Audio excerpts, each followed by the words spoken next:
कभी किसी पक्षी को घोंसले की नींव बनाते देखा है? अथक परिश्रम करके तिनका तिनका बटोर कर वो पक्षी अपना घोंसला बनाता है, अपनी संतान के लिए एक सुरक्षित घर बनाता है। और फिर कहीं से तीव्र आंधी आती है, भारी वर्षा होती है और उसका घोंसला तिनका तिनका करके बिखर जाता है।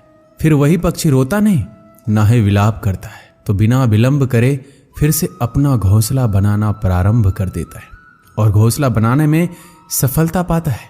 फिर हम क्यों छोटी छोटी असफलता से भयभीत होकर परिश्रम करना छोड़ देते हैं? एक बात सदा याद रखिए कि हर वृक्ष कुल्हाड़ी की एक मार से नीचे नहीं गिरता, हर चट्टान एक प्रहार से नहीं टूटते। सफलता पाने के लिए अनावरत परिश्रम करना ही मात्र एक मार्ग है। जब भी आप पढ़ाई करो तब आप ये सोचें कि आखिरी बार पढ़ रहा हूं, कल मेरा परीक्षा है। यकीनन इस सोच के साथ की गई तैयारी एक अलग लेवल की होगी और आप बड़े आराम से परीक्षा पास कर लेंगे। श्री कृष्ण कहते हैं, संघर्ष पिता से सीखिए, संस्कार माता से, बाकी सब तो ये दुनिया सिखा ही देगी। अवसर और सूर्योदय में एक ही समानता है, देर करने वाले इन्हें खो देते हैं।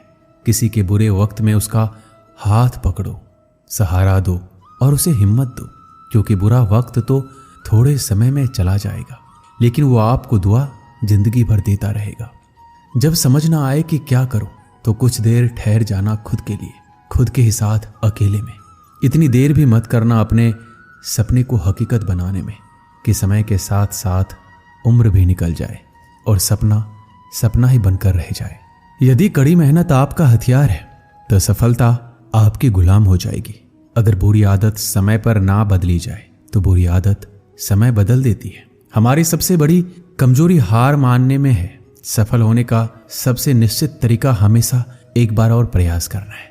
श्री कृष्ण कहते हैं, मेरी सफलता को देखकर हैरान है बहुत लोग। किसी ने मेरे पांव के छाले नहीं देखे। जो खो दिया उस पे कभी सोचना नहीं, जो मिल गया उसे कभी खोना नहीं। अगर सफलता पानी है तो कभी वक्त और हालात पर रोना नहीं। मंजिल दूर ही सही पर घबराना मत, क्योंकि नदी कभी नहीं पूछती कि समंदर अभी कितना दूर है। आपका भविष्य उससे बनता है जो आप आज करते हैं, कल नहीं। कामयाब इंसान खुश रहे या ना रहे, लेकिन खुश रहने वाला इंसान कामयाब जरूर होता है। बहुत कुछ बदलता है हर रोज, लेकिन मेरे हौसले नहीं बदलते। बदलता हूं तरीके जरूर, लेकिन मेरे इरादे नहीं बदलते। हर दिन एक शुभ दिन होता है, जरूरत है तो बस शुरुआत करने की। जिंदगी जीने के दो ही तरीके होते हैं, एक जो हो रहा है होने दो, बर्दाश्त करते जाओ, या फिर जिम्मेदारी उठाओ उसे बदलने की। अपनी उन्नति के लिए प्रयत्न करते रहिए। स्वयं को पतन की ओर मत ले जाइए, क्योंकि व्यक्ति स्वयं ही अपना शत्रु भी है और मित्र भी है। जीत हासिल करनी है तो हमेशा खुद से ये बोला करो। 97% लोग जिंदगी में जल्दी हार मान लेते हैं और उसी 3% लोगों के लिए काम करते हैं जो कभी हार नहीं मानते। इंतजार मत करो, जितना तुम सोचते हो जिंदगी उससे कहीं ज्यादा तेजी से निकल रही है। श्री कृष्ण कहते हैं, ईमानदारी सबसे महंगा उपहार है।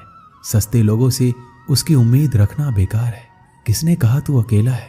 आईने में जाके देख, दुनिया का सबसे ताकतवर इंसान तेरे सामने खड़ा है। जगह जगह प्रयास करने से अच्छा है एक ही लक्ष्य पर कड़ी मेहनत और लगन से काम किया जाए। सफलता अवश्य मिलेगी। परिंदों को मिलेगी मंजिल एक दिन, ये फैले हुए पर बोलते हैं। सुबह जल्दी सिर्फ 3 लोग उठते हैं, माँ, मेहनत और मजबूरियां। अपने जीवन को इतना रोशन करो कि कोई आपका परिचय देते हुए गर्व महसूस करे। जो सच में कुछ पाना चाहता है उसे पाने के लिए आखिरी दम तक लड़ता रहेगा। हो चुका आगाज रन का, युग बदलने की तैयारी, जीत उसी की होगी जिसका संघर्ष है जारी। हिम्मत का मतलब डर का ना होना नहीं है, बल्कि ये सोचना है कि डर से भी ज्यादा जरूरी कुछ और है। खुद की तरक्की में इतना समय लगा दो कि किसी और की बुराई का वक्त ही ना मिले। बदल जाओ वक्त के साथ, या फिर वक्त बदलना सीखो। मजबूरियों को मत कोसो, हर हाल में चलना सीखो। हर वो आवाज दबानी है जिसने कहा था तुमसे नहीं होगा। मेहनत कर, संयम रख, भरोसा रख, जो तेरा है तुझे मिलकर रहेगा।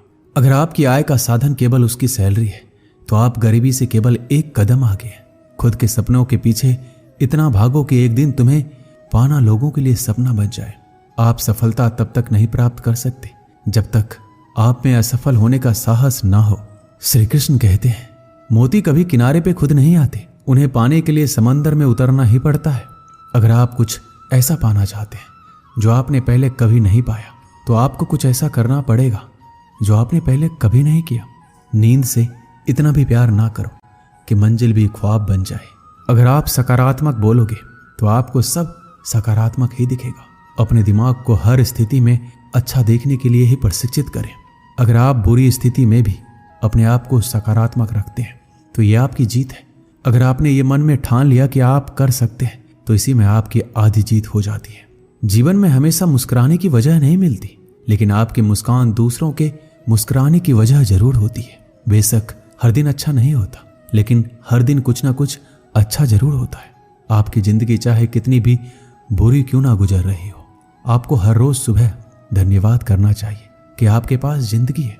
दूसरों की छोटी छोटी मदद करते रहिए। कई बार ये छोटी छोटी मदद दूसरों के दिल में बड़ी जगह बना लेती है। जब हम बैठते हैं तो हम डर पैदा करते हैं, जब हम कार्य करते हैं तो हम इसे दूर कर लेते हैं। लक्ष्य भले ही तुम्हारा छोटा है, लेकिन संकल्प हमेशा भरा रखिए। जिस व्यक्ति में आत्मविश्वास होता है वह दूसरों का भी विश्वास हासिल करता है। अगर ख्वाहिश कुछ अलग करने की है तो दिल और दिमाग के बीच बगावत लाजमी है। सोच की वजह से कोई मालिक होता है और कोई नौकर। टालने वाले नहीं, कुछ करने वाले दुनिया में आगे बढ़ते हैं। जो वक्त के साथ अपने आप को बदलता है वही अपने हिसाब से दुनिया को बदल सकता है। हारता तो हर कोई है जिंदगी में, लेकिन जीतता वही है जो उससे सीखता है। जीतने और हारने वालों में फर्क बस इतना सा है, हारने वालों ने हार मान ली और जीतने वालों ने हार नहीं मानी। जो आज में काम करता है वही आगे राज करता है। तब तक काम करो जब तक तुम्हें अपने आप पर गर्व ना हो। जिन्हें अपने आप पर भरोसा होता है फिर डर को भी उनसे डर लगता है। इस दुनिया में तुम्हें सब कुछ मिल सकता है, बस तुम्हें पाने की जिद होनी चाहिए। श्री कृष्ण कहते हैं, अपने मंजिल तक पहुंचने का रास्ता खुद बनाओ, किसी के इंतजार में मत बैठो। वक्त और हालात को तुम्हारे आगे झुकना पड़े, कुछ ऐसा कर गुजरो। कुछ हासिल करने वाले किसी का इंतजार नहीं करते हैं, वो बस अपने राह पर निकल जाते हैं। भीड़ का हिस्सा तो सब बनते हैं, भीड़ की वजह बनो। तुम्हारी कामयाबी सिर्फ तुम्हारी वजह से रुकी हुई है। जो व्यक्ति अपने आप से ईमानदार होता है उसे सफल होने से कोई नहीं रोक सकता। सफल वही होता है जो अपने समय की कदर करता है। जिन्हें सफल होना होता है वो किसी और चीज में अपना वक्त बर्बाद नहीं करते हैं। वक्त के साथ जो चलते हैं उनके पीछे पूरी दुनिया चलती है। बेहतर से बेहतरीन होने के लिए अपने कमी पर काम करना बहुत जरूरी है। जिनके इरादे मजबूत होते हैं वो बस अपने लिए काम करते हैं। एक दिन की बात है, एक साधु गांव के बाहर वन में स्थित अपनी कुटिया की ओर जा रहा था। रास्ते में बाजार पड़ा। बाजार से गुजरते हुए साधु की दृष्टि एक दुकान में रखी ढेर सारी टोकरियां पर पड़ी। उसमें खजूर रखे हुए थे। खजूर देखकर साधु का मन ललचा गया। उसके मन में खजूर खाने की इच्छा जाग उठी, किंतु उस समय उसके पास पैसे नहीं थे। उसने अपनी इच्छा पर नियंत्रण रखा और कुटिया चला गया। कुटिया पहुंचने के बाद भी खजूर का विचार साधु के मन से नहीं निकल पाया। वह उसी के बारे में सोचता रहा। रात में वह ठीक से सो भी नहीं पाया। अगली सुबह वह जगा तो खजूर खाने की अपनी इच्छा की पूर्ति के लिए पैसे की व्यवस्था करने के बारे में सोचने लगा। वह सोचा कि सूखी लकड़ियां बेचकर खजूर खरीदने लायक पैसे की व्यवस्था अवश्य हो जाएगी। यह सोचकर वह जंगल में गया और सूखी लकड़ियां काटने लगा। काफी लकड़ियां एकत्रित कर लेने के बाद उसने उसका गट्ठर बनाया और उसे अपने कंधों पर लादकर बाजार की ओर चल पड़ा। लकड़ियों का गट्ठर भारी था, जिसे उठाकर बाजार तक की दूरी तय करना आसान नहीं था, किंतु साधु चलता गया। थोड़ी देर में उसके कंधे में दर्द होने लगा, इसलिए विश्राम करने वह एक स्थान पर रुक गया। थोड़ी देर विश्राम करके वह पुनः लकड़ियां उठाकर चलने लगा। इसी तरह रुक रुक कर किसी तरह वह लकड़ियों के गट्ठर के साथ बाजार पहुंचा। बाजार में उसने सारी लकड़ियां बेच दी। अब उसके पास इतने पैसे इकट्ठे हो गए जिससे वह खजूर खरीद सके। वह बहुत प्रसन्न हुआ और खजूर की दुकान में पहुंचा। सारे पैसों से उसने खजूर खरीद लिए और वापस अपनी कुटिया की ओर चल पड़ा। कुटिया की ओर जाते जाते उसके मन में विचार आया कि आज मुझे खजूर खाने की इच्छा हुई। हो सकता है कल किसी और वस्तु की इच्छा हो जाए। कभी नए वस्त्रों की इच्छा जाग जाएगी, तो कभी अच्छे घर की, कभी स्त्री और बच्चों की, तो कभी धन की। मैं तो साधु व्यक्ति हूँ, इस तरह से तो मैं इच्छाओं का दास बन जाऊंगा। ये विचार आते ही साधु ने खजूर खाने का विचार त्याग दिया। उस समय उसके पास एक गरीब व्यक्ति गुजर रहा था। साधु ने उसे बुलाया और सारे खजूर उसे दे दिए।